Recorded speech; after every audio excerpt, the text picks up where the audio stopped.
మీరు కొత్తగా business start చేయాలనుకుంటున్నారా? మార్చ్ 16, 17న హైటెక్స్ లో ఫ్రాన్సెస్ ఇండియా బిగ్గెస్ట్ ఫ్రో ఎక్స్పో. చట్టాలకి అతీతంగా వెళ్ళడు, చట్టాలకి లోబడి బతుకుతాడు, భయపడతాడు. పోలీసులు అంటే, లా అంటే భయపడతాడు, చట్టాలంటే భయపడతాడు. కానీ అలాగే పెరిగా నేను కూడా. ఒకసారి నా కష్టాలు ఎలా ఉండేయంటే, నేను తెచ్చిపెట్టుకున్న కష్టాలు కాదు అవి. నా కష్టాలు లేవు. నిజంగా చెప్పాలంటే నేను అరువు తెచ్చుకున్న కష్టాలు నాయన్ని. బంగారం షూటింగ్ చేస్తా ఉంటే నా ఒళ్ళోకి ఒక వడ్డీర కులానికి చెందిన ఒక వ్యక్తి పక్కన రాళ్లు కొడతా తన బిడ్డ ఇట్లా అయిపోయాడని చెప్పి మొత్తం ధనుర్వాతం వచ్చేసి బిగుసిపోయింది. ఆ బిడ్డ వచ్చేది ఒక 4 ఏళ్ల బిడ్డ నా ఒళ్ళో పడేసాడు. అన్న ఇతను చెయ్యాను. నా ఏడుపు వచ్చేసింది. ఎందుకు సినిమాల నుంచి దూరం అయిపోయానంటే, నేను సినిమాలో ఎప్పుడు ఆనందాన్ని చూడలేదు. నేను ఎప్పుడు సినిమాలోకి ఎందుకు వచ్చానంటే, నేను బద్దకస్తుని కాదని చెప్పడానికి వచ్చాను మా అన్నయ్యకి. నా నిజంగా కోరికలు లేవు నాకు. మా అన్నయ్య ఏమనుకుంటారు, వీడు తప్పించుకుని తిరుగుతున్నాడు పని పాట లేక. మా అన్నయ్య ఒకటే మాట అన్నాడు, నీకు చిరంజీవి నీ తమ్ముడు కాకపోతే నువ్వు ఇలాగే ఉంటావురా అని అడిగాడు. చిరంజీవి తమ్ముడు కాబట్టి నీకు అన్ని చెల్లేస్తున్నాయి, నిన్ను ఉద్యోగం, నీ తల్లిదండ్రులు పోషించక్కర్లా, నీ అక్క చెల్లెళ్ళు బాధ్యతలు లేవు, కుటుంబ బాధ్యత లేదు, నువ్వు ఏ యోగ మార్గాలు ఏ ధర్మాలని చెప్తారో నువ్వు పని చేయి, నువ్వు అన్ని సాధించి అప్పుడు చెప్పు, అప్పుడు నీ కథలు వింటాను. ఇప్పుడు చెప్పాలంటే మన దగ్గర మాకు ఆ అవసరం రాకుండా పోయింది ఇప్పుడు. అంటే అప్పటికి ఇప్పటికీ నేను ఒకటే వ్యక్తిని. నాకేమనిపించిందంటే, యోగ మార్గంలోకి వెళ్ళినా స్వార్థం అనిపించేస్తుంది నాకు. భక్తి మార్గానికి వెళ్ళినా కానీ తిరిగి వచ్చి ప్రపంచానికి చేయాలి. దాంట్లో భాగంగా సినిమాల్లోకి వచ్చా. సినిమాల్లో ఇప్పుడు మీరు చూసిన పాటలు కానీ ఇవన్నీ కానీ నా లోపల దహించుకుపోతుంది. నా వేదనది. చరిత్ర పుస్తకాల్లో మనకి నీతులు అన్ని చెప్తారు, ఒక్కొక్క నాయకుడు ఎంత గొప్ప చెప్తాడు, చట్టాలు ఎంత గొప్ప చెప్తాడు. ఒకటి పాటించేవాడు నాకు కనిపించను. ఒకసారి ప్రతిదానికి నేను ఒక చిన్నపాటి పెన్షన్ కావాలన్నా నేను చెప్పి లంచం ఇవ్వాలి. సగటు మనిషికి ఉండే కోపాలు అన్ని పెట్టుకుని సినిమాల్లో చూపిస్తే నా లోపల తృష్ణ తీరుద్దు అనుకున్నాను. సినిమాలు హిట్లు అవుతున్నాయి కానీ నేను అనుకుంటున్నా నాకు లోపల శాంతి రాల నాకు.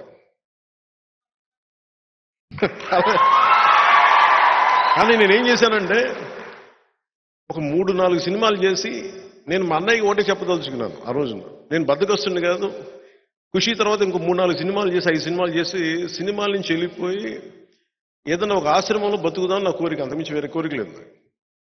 భగవంతుడు తప్ప అన్ని ఇచ్చాడు నాకు. నేను కోరుకుంది ఏమన్నా. నాకు అలాంటి సమయంలో 2006లో అంటే నేను కంసుడు అష్టమ గర్భంలో కృష్ణుడు పుడతాడు, వాడి వల్ల నీకు ప్రాణగండం ఉంటుంది అని చెప్పి పుట్టిన ప్రతి బిడ్డను చంపేస్తారు, ప్రీఎంప్టివ్ స్ట్రైక్ చేస్తాడు. అట్లాగా ఒక కుటుంబంలోంచి ఒక వ్యక్తి రాజకీయాల్లోకి వస్తే మాకు ఇబ్బందులు ఉంటాయి, మాకు పుట్టగతులు ఉన్నవేమో అన్న ఒక భయంతో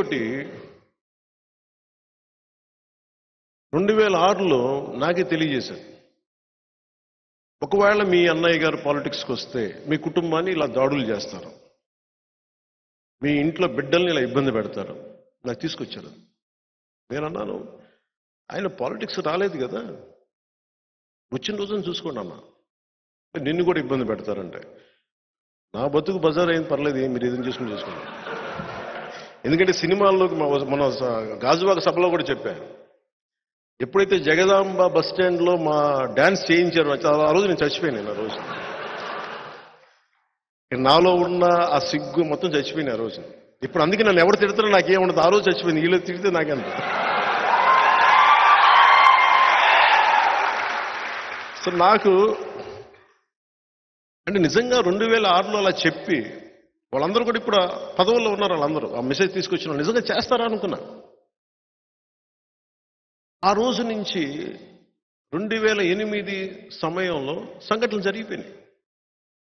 నేను అందరికీ మొత్తుకుంటూ వచ్చాను, ఎదర్ పాలిటిక్స్ చేద్దాం లేదా వద్దు. బట్ కానీ మనుషులు ఇంత క్రూరంగా ఉంటారా? అధికారంలో ఉన్నవాళ్ళు, ఆ రోజు అధికారంలో ఉన్నవాళ్ళు చేసిన దెబ్బ గాయపరిచేస్తుంది. అంటే దేనికని చూస్తే ఒక సమూహాన్ని ప్రభావితం చేసే ఒక వ్యక్తి రాజకీయాల్లోకి వస్తే మాకు పుట్టగతులు ఉండవని అనే భావనతో పుట్టక ముందే చంపే పరిస్థితిని తీసుకొచ్చారు. మా ఇంట్లో అందరూ మంచోళ్ళు, సగటు మనుషులు. వాళ్ళు కొట్టిన దెబ్బ నేను తట్టుకోలేకపోయాను. నేను చూసే వాళ్ళకి నేను చాలా ఆవేశపరులా కనిపిస్తాను. అనాలోచితంగా చేశానేమో అనిపిస్తాము అలా కొన్ని సమయాలు. ఏమి కోరుకోను, నాకేముండదు కోరిక. అలాంటి సమయంలో నేను నాకున్న ఇష్టమైన రివాల్వర్ని, నా ప్రాణ రక్షణ కోసం కొనుక్కున్న ఒక రివాల్వర్ని కామన్వెల్త్ ప్రొటెక్షన్ ఫోర్స్ అని పెట్టి ఇచ్చేశాను. దేనికి ఇచ్చానంటే ఈ రోజు నుంచి నాకు ప్రాణ రక్షణ అవసరం లేదు, బతికిన ప్రతిరోజు బతికినట్టు అంతే. కానీ వాళ్ళు వ్యక్తుల సమూహం నాకు అనవసరం. ఒక వ్యక్తి, ఒక పార్టీయా, ఒక కుటుంబమా, ఒక వర్గమా నాకు అనవసరం. ఒక సగటు మనిషి మీద కొట్టిన దెబ్బ అది. అలాంటి వాళ్ళు చాలా చోట్ల ఉంటారు అని చెప్పి కామన్వెల్త్ ప్రొటెక్షన్ ఫోర్స్ పెట్టి ఆ రోజు నాకు ఎవరైతే అండగా ఉన్నారో అదే వ్యక్తులు ఈ రోజున జనసేన పార్టీకి మూల స్తంభాలయ్యారు. 150 మందితో ప్రారంభించాం. 150 మందితో ప్రారంభించాం. ఈ రోజున 6.5 లక్షల మంది క్రియాశీల కార్యకర్తలతోటి, వందలాది మంది నాయకులతోటి 2014 మార్చి ఒక హోటల్లో పెడితే ఒక దశాబ్దం తర్వాత 2014 మన సొంత ఆఫీసులు పెట్టుకున్నాం. ఇలాంటి పరిస్థితుల్లో చాలా నలిగాను నేను. ఒక ఆశయం కోసం వచ్చిన వాడిని ఓడిపోతే నాకు ఎలా అనిపించిందంటే శూన్యం అనిపించింది. నేనేం ఆశించలేదు. ఎందుకంటే 2010 నేను ఎప్పుడు మీరు గుర్తు తెచ్చుకుంటే మీరు 2014లో 25 సంవత్సరాల ప్రయత్నం ఇదని చెప్పాను. నేను చాలా ఆలోచించి చెప్పాను. ఎందుకంటే 2009లో నేను కామన్వెల్త్ ప్రొటెక్షన్ ఫోర్స్ పక్కన పెట్టిన తర్వాత వచ్చిన రాజకీయ ప్రస్థానంలో ఎవరెవరు వచ్చి దూరిపోయారు.